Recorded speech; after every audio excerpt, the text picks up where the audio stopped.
JavaScript arrays are powerful, but the methods can feel confusing.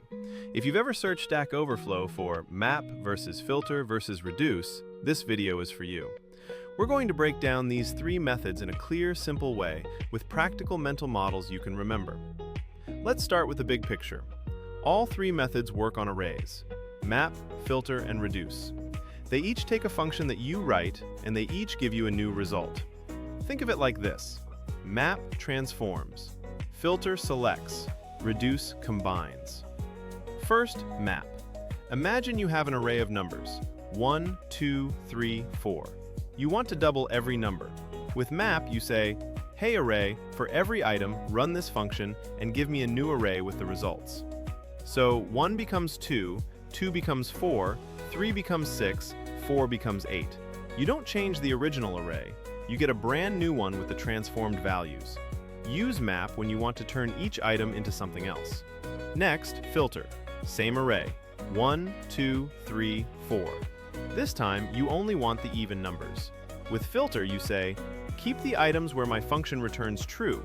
Throw away the rest." Your function checks. Is the number even? For 1, that's false, so it's removed. For 2, that's true, so it stays. Same for 4. The result is a new array with just 2 and 4. Use filter when you want a smaller array based on a condition. Finally, reduce.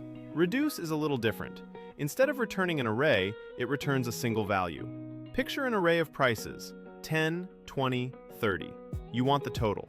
With reduce, you say, "Start with a running total, then combine it with each item in the array using my function." First step, 0 plus 10 is 10. Next, 10 plus 20 is 30. Next, 30 plus 30 is 60. At the end, reduce gives you one value, 60. Use reduce when you want to boil an array down to a single result.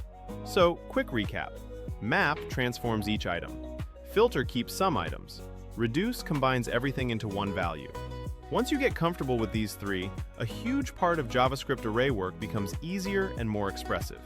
And if you'd like to create your own clear explainer videos like this one without hiring a whole production team, head over to vidfactory.ai.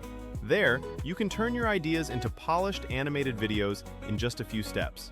Thanks for watching, and happy coding!